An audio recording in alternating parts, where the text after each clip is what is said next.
اعوذ باللہ من الشیطان الرجیم بسم اللہ الرحمن الرحیم یا معشر الجن والانس الم یاتکم رسل منکم یقصون علیکم آیاتی وینذرونکم لقاء یومکم ھذا قالوا شہدنا علی انفسنا وغرتهم الحیاۃ الدنیا وشہدوا علی انفسہم انہم کانوا کافرین۔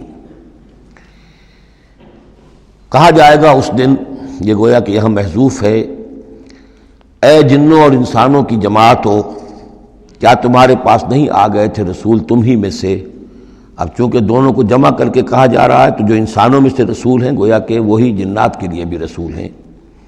یقصون علیکم آیاتی، جو سناتے تھے تمہیں میری آیات، وینذرونکم لقاء یومکم ھذا، اور تمہیں خبردار کرتے تھے، باخبر کرتے تھے آج کے اس دن کی ملاقات کے بارے میں۔ قالوا شہدنا علی انفسنا، وہ کہیں گے کہ ہم خود گواہ ہیں اپنی جانوں پر، اور علی، ہم اپنی جانوں کے خلاف خود گواہ ہیں، حاضر ہیں۔ وغرتہم الحیاۃ الدنیا، اور انہیں دھوکے میں ڈالے رکھا دنیا کی زندگی نے۔ وشہدوا علی انفسہم، اور وہ خود گواہی دیں گے اپنے خلاف، انہم کانوا کافرین، کہ وہ یقیناً کفر کی روش پر چلتے رہے۔ قرآن مجید میں یہ جو میدان حشر کے مکالمات ہیں وہ مختلف قسم کے آئے ہیں، اور معلوم ہوتا ہے کہ بہت سے مراحل ہوں گے۔ کسی مرحلے میں کچھ لوگ ہوں گے جو صاف انکار بھی کریں گے، ہم پڑھ چکے ہیں، وہ کہیں گے فَلَمْ تَكُنْ فِتْنَتُهُمْ إِلَّا أَنْ قَالُوا، اس وقت کوئی چال نہیں رہے گی کہ مَا كُنَّا مُشْرِكِينَ، ہم تو مشرک نہیں تھے۔ تو یہ مختلف مواقع ہیں، مختلف گروہ ہیں، مختلف جماعتیں ہیں، اس لیے ان میں یہ نہیں سمجھنا چاہیے کہ کوئی تضاد ہے، بلکہ یہ کہ یہ مختلف مواقع پر مختلف لوگوں کی طرف سے جو بات ہوگی اس کو بیان کیا گیا ہے۔ ذالک ان لم یکن ربک مہلک القری بظلم واہلھا غافلون، یہ اس لیے کہ آپ کے رب کی یہ سنت نہیں ہے کہ وہ بستیوں کو برباد کر دے زیادتی اور ظلم کے ساتھ، جبکہ اس کے رہنے والے اہلھا، وہاں کے لوگ بے خبر ہوں۔ اس سے مراد یہ ہے کہ جب بھی رسولوں کو بھیجا گیا اور انہوں نے قوموں کو خبردار کر دیا، انذار اور تذکیر اور تبشیر کا حق ادا کر دیا، پھر اللہ کا عذاب آتا تھا۔ یہ نہیں کہ اچانک ان پر بس عذاب ٹوٹ پڑا، بلکہ اللہ تعالیٰ وَمَا كُنَّا مُعَذِّبِينَ حَتَّى نَبْعَثَ رَسُولًا، یہ سورہ بنی اسرائیل میں قاعدہ کلیہ بیان ہوا ہے کہ وہ عذاب استیصال کہ جس سے کسی قوم کی جڑ کاٹ دی جائے، نسیم منسیہ کر دیا جائے، وہ کسی رسول کی بعثت کے بغیر نہیں بھیجا جاتا تھا۔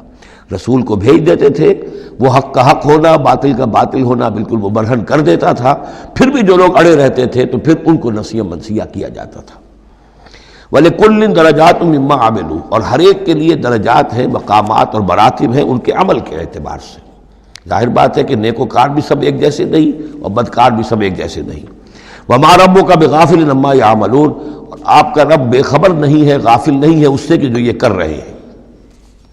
وَرَبُّكَ الْغَنِيُّ ذُو الرَّحْمَةِ، اور آپ کا رب تو غنی ہے، اسے کسی کو عذاب دے کر کوئی اس کو فائدہ نہیں، اور کسی کی بندگی سے اور اطاعت سے اس کا کوئی رکا ہوا کام نہیں ہے کہ جو بن جائے گا، وہ تو غنی ہے، ذو الرحمہ، رحمت واجہ ہے۔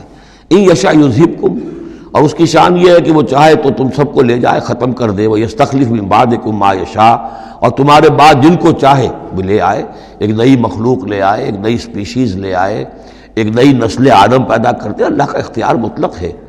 کما انشاکم من ذریۃ قوم آخرین، جیسے کہ تمہیں اٹھایا ہے کسی اور قوم کی نسل میں سے۔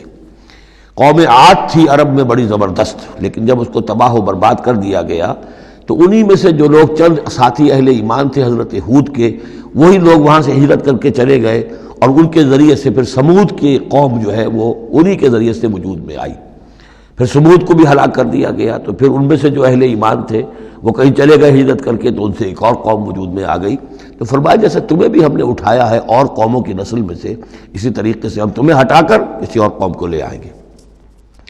انما توعدون لآت، جس چیز کا تم سے وعدہ کیا جا رہا ہے یا دھمکی دی جا رہی ہے وہ آ کر رہے گی۔ وما انتم بمعجزین، اور تم عاجز کر دینے والے نہیں ہو، اللہ کو عاجز نہیں کر سکتے، اللہ کے یہ وعدے پورے ہو کر رہیں گے۔ قل یا قوم اعملوا علی مکانتکم انی عامل، اب یہ ہے چیلنجنگ انداز، کہہ دیجئے اے میری قوم کے لوگوں، کر لو جو کچھ کر سکتے ہو اپنی جگہ پر، میں بھی کر رہا ہوں جو میرے بس میں ہے۔ یعنی تم نے اب 12 برس گزر گئے مجھے دعوت دیتے ہوئے، تم نے ایڑی چوٹی کا زور لگا لیا، مجھے ستایا، 3 سال تک تو مجھے شیب بنی ہاشم میں محصور رکھا ہے، جو بھی سختیاں مجھ پر آئی ہیں میرے ساتھیوں پر آئی ہیں، میرے ساتھیوں کو تم نے ذبح کر دیا، میرے ساتھی کتنے ہیں کہ جو گھر بار چھوڑ کر چلے گئے اور مجبور ہو گئے کہ حبشہ کی طرف ہجرت کریں، تم نے جو کچھ کر لیا اور جو کر سکتے ہو کر لو۔ قل یا قوم اعملوا علی مکانتکم انی عامل، مجھے جو کرنا ہے وہ میں کر رہا ہوں، جو میرا فرض منصبی ہے وہ مجھے ادا کرنا ہے۔ فسوف تعلمون من تکون له عاقبۃ الدار، تو ان قریب تمہیں معلوم ہو جائے گا کہ کس کے لیے ہے وہ عاقبت والا گھر، کس کے لیے کامیابی ہے، کس کے لیے جنت و راح و ریحان ہے، اور کس کے لیے وہاں پر دوزخ ہے اور اللہ کا عذاب ہے۔ انہ لا یفلح الظالمون، یقیناً ظالم فلاح نہیں پائیں گے۔ صدق اللہ العظیم۔